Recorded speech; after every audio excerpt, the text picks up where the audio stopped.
My name is Sarah. I'm 32 years old. I've been married to my husband Kevin, who is also 32, for 3 years now. Both of us work full-time jobs, juggle household chores, and we've been making it work. We don't have kids yet, but life has been fun, just the two of us. I work in sales for a trading company. A tough job, but it pays well, while Kevin earns less. But he loves his work and takes pride in it, and I've always admired that about him. Kevin often goes fishing, his hobby, and I was okay with it because it was his way of taking a break from work. We keep our finances separate. Aside from splitting the rent, I cover all other living expenses. It's never bothered me. I didn't have hobbies like Kevin, and I enjoyed watching him have fun. I save up more, and I felt it was okay for me to support him financially. That's how I genuinely felt. If there was one thing that bothered me about Kevin, it was his family, especially his mother-in-law. We live close to them, and because mother-in-law has trouble walking, Kevin often visited. I didn't mind it much, and I'd accompany him whenever I could. Today, on our rare day off, we brought a gift and visited mother-in-law. Well, it's been quite a while, hasn't it? Sorry we've been away. Mother-in-law sighed, seemingly annoyed. It's only been 2 weeks since we last visited. Kevin went alone last week because I had to work on my day off. You may be busy with work, but you're also a wife, you know. Yes. Every time we meet, mother-in-law throws snide comments my way. She doesn't like that I earn more than Kevin. A woman should support and stand by her husband, she'd lecture. Mom, enough. We're handling it between us. Well, if you say so. I think mother-in-law, who's been a homemaker her whole life, can't relate to a working woman like me. Really sorry about that, Kevin said on our way back home. The constant passive-aggressive comments and lectures were stressful, but Kevin always stood up for me, which made it bearable. Hey, it seems like this month's rent hasn't been paid. Checking my bank account after work, I noticed there was no money. We couldn't make the withdrawal. Usually, Kevin deposits his half after he gets his paycheck, but it seems he forgot this time. I'm a bit short on cash this month. Again? This wasn't the first time. Sometimes he'd buy something and not have enough to cover his half of the rent. Annoyed, I let out a sigh, and Kevin chuckled nervously. Sorry, can you cover it this time? He said it like it was no big deal. I'd understand it if it were once in a while. After all, we all want to make a big purchase sometimes. But didn't you say the same thing last month? It's a limited edition fishing rod. You said the same thing last month, didn't you? Couldn't you have discussed it with me before buying it? Even though we have separate finances, if we can't stick to the budget, we can't make it work, especially when Kevin only pays half the rent. If he doesn't even cover that, then I'm left to handle all the living expenses. That's just not fair. Ugh, enough with the nagging. Kevin interrupts me, clearly annoyed, letting out a sigh and furrowing his brows. Nagging? Sure, we've had these kinds of conversations before, but only about shared expenses. I never meddled in how he spends his own money. Why are you always talking about money, Sarah? Are you obsessed? I was genuinely shocked to hear him say that. Well, we can't live here if we don't pay the rent, right? Talking about money all the time is unattractive. What? Unattractive, Kevin says, looking right at me. Why would he say something like that? I liked that Kevin wasn't concerned about money, and I was okay with managing our finances. And now he calls it unattractive? Seeing my silence, Kevin seems to think he's won the argument. He relaxes his face and lets out a resigned sigh. You know, like my mom always says, a woman should stay home and support her husband. What? If you don't make me look good, you're the one who's going to be embarrassed. Kevin says this dismissively, then turns his attention back to his phone. I was at a loss for words. Kevin always apologized for his mom's outdated views, saying she didn't understand me. Was that his true feeling? What does making him look good even mean? Is it just about silently supporting the household? I'm home! Welcome back. I was greeted by my mother-in-law, Susan, after a long day at work. What? Susan? I wasn't informed she'd be here today. Ignoring my surprise, Susan takes my bag and heads inside. I rush in and am speechless at what I see in the living room. What is all this?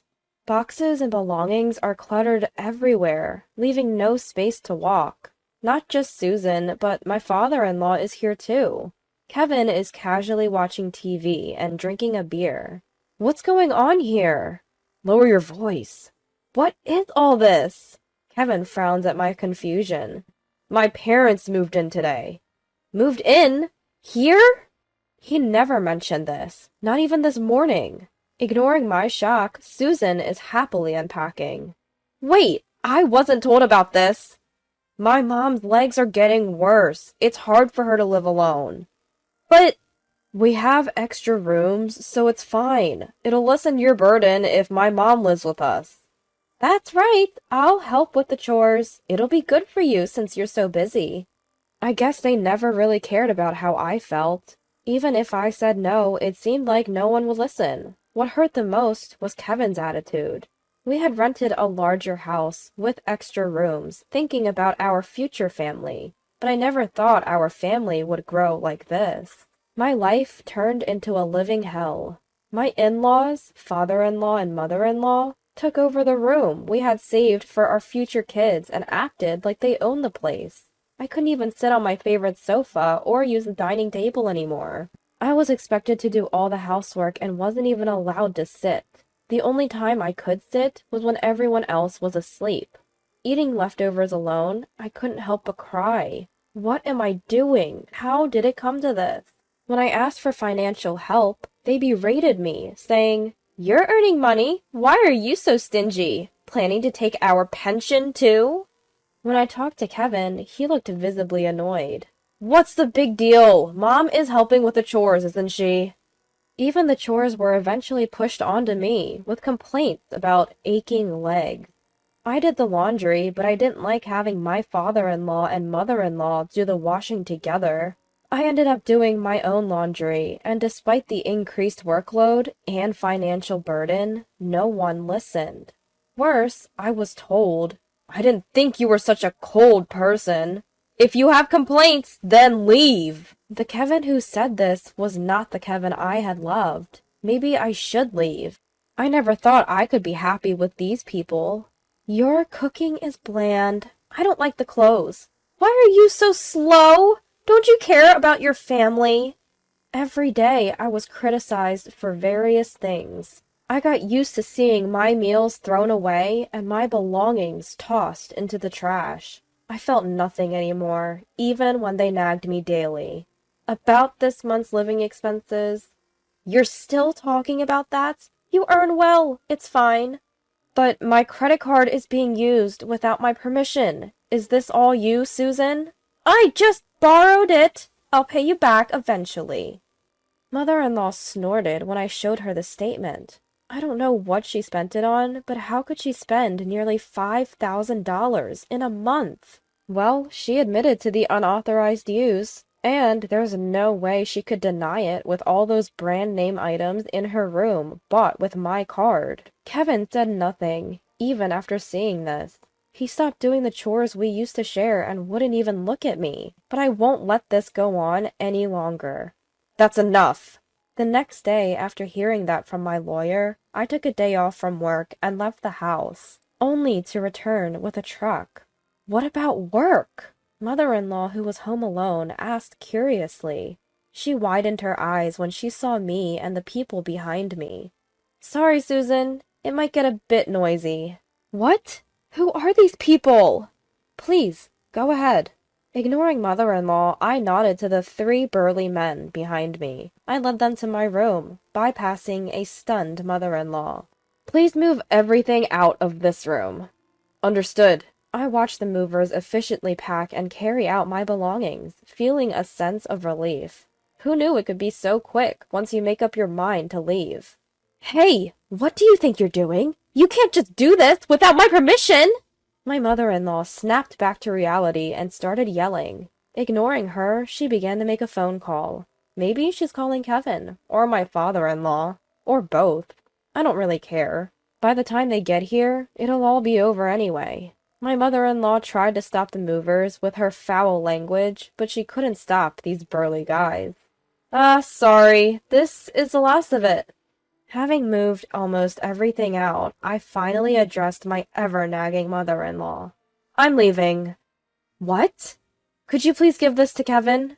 As I tried to hand her an envelope, the door burst open with a loud noise. Kevin, out of breath, was standing there.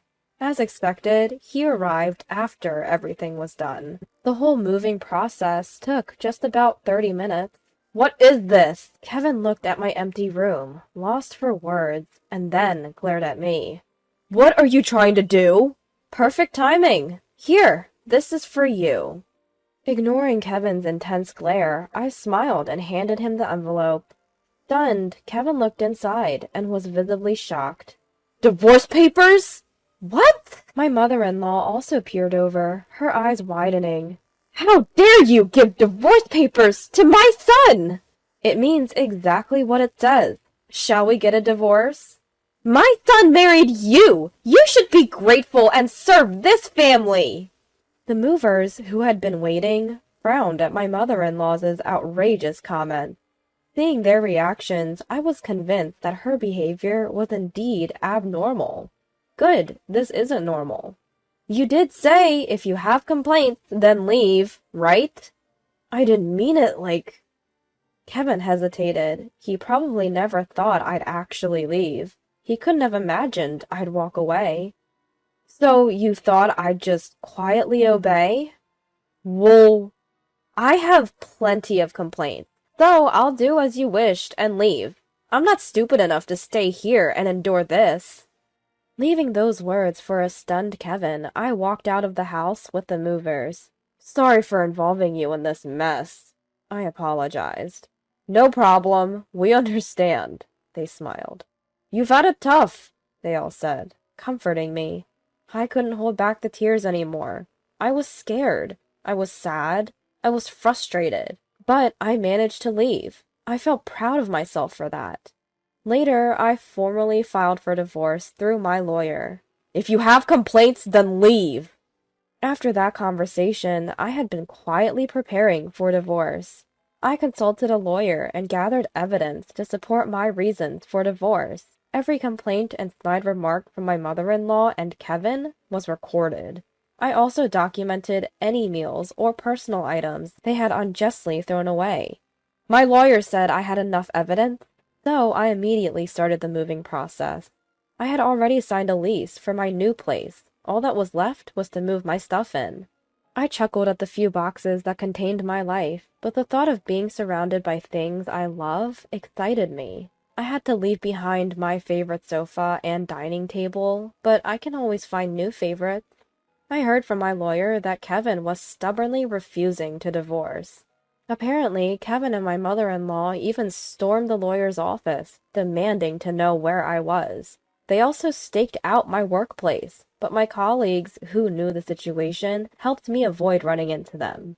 The evidence I had gathered against Kevin, my father-in-law, and mother-in-law was damning. If it went to court, I'd have the upper hand. Kevin finally agreed to the divorce when he realized how expensive a court battle would be. I also demanded repayment from my mother-in-law, not just for the alimony, but also for the money she had spent. She blustered about demanding money from me, but backed down when I mentioned I had evidence of her unauthorized use of my credit card. Family, huh? But her idea of family only included Kevin, my father-in-law, and herself. Did she forget how she'd always left me out? The word family, which she only used when it suited her, made me nauseous. After the divorce was finalized and the alimony paid, Kevin and his family moved away like they were fleeing. Their bad reputation had spread in the neighborhood, making it uncomfortable for them to stay. Plus, they couldn't afford the rent on Kevin's salary alone. Now, they're apparently living in a small house in the countryside, scraping by on Kevin's meager income and the parents' small pensions.